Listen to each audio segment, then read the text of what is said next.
ગઈકાલે રાજ્યના નાયબ મુખ્યમંત્રી અને ગૃહમંત્રી શ્રી હર્ષભાઈ સંઘવીએ રાજકોટની એક સભાની અંદર એવું નિવેદન આપ્યું છે કે કોંગ્રેસ અથવા તો અન્ય કોઈ પાર્ટીના ઉમેદવારો એક પણ વોર્ડની અંદર છૂટા છે તો નવરાત્રીની અંદર તમને ખોટો ખલેલ પહોંચાડશે।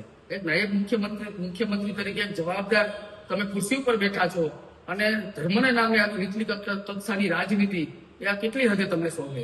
અને હર્ષભાઈને એક રાજકોટના જાગૃત યુવાન તરીકે અને રાજકોટવાસી તરીકે ચેલેન્જ કરું છું કે રાજકોટની સમગ્ર ગુજરાતની અંદર કોઈ પણ વિપક્ષના કાર્યકર અથવા તો આગેવાન એવા દર્શાવો કે કોઈ ગુજરાતના કોઈ સાંસ્કૃતિક વાર તહેવારની અંદર વાંધાજનક કોઈ સરકારની અંદર અરજી કરી હોય। માત્ર ને માત્ર ધર્મના નામે રાજનીતિ કરી અને લોકોને ભડકાવવાનો પ્રયાસ એક નાયબ મુખ્યમંત્રી કક્ષાના હોદ્દેદારને સોંપ્યું નથી।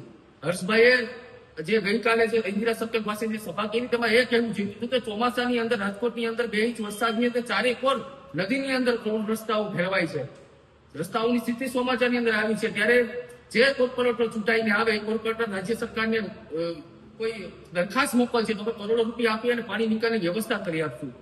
લોકોના પ્રાથમિક સુવિધાઓ, જાહેર સુવિધાઓ, કાયદો અને વ્યવસ્થાની સ્થિતિ કોઈ પ્રશ્ન હોય એવી જાહેર મંચ ઉપરથી સ્પીચ આપવી જોઈએ।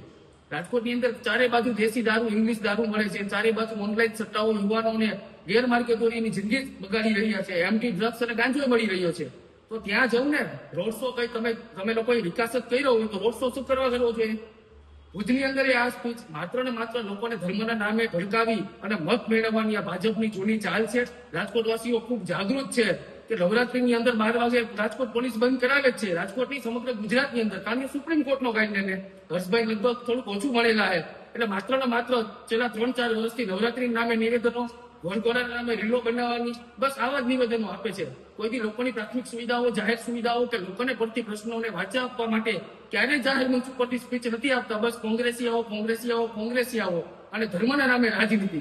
શરમ આવી જોઈએ આવા એક મોટા હોદ્દા ઉપર બેઠેલો વ્યક્તિ, એ પણ બંધારણીય હોદ્દા ઉપર બેઠેલો વ્યક્તિ આવી ધર્મના નામે ભડકાઉ ભાષણ આપી અને મત મેળવવા માટે આવી સ્પીચો આપતા હોય। એક વિપક્ષના કાર્યકર તરીકે અને રાજકોટવાસી તરીકે આ નિવેદનને વખોડું છું અને તમારામાં દમ હોય તો નવરાત્રી ફૂલ સાઉન્ડ સાથે આખી રાત જાગવા દો। સમગ્ર ગુજરાતની અંદર પોલીસ એ બંધારણના અને કાયદાને અનુસરીને 12 વાગે બંધ કરાવે છે, તમે માત્ર ને માત્ર વાતો કરો છો, અમલીકરણ તો થતું નથી।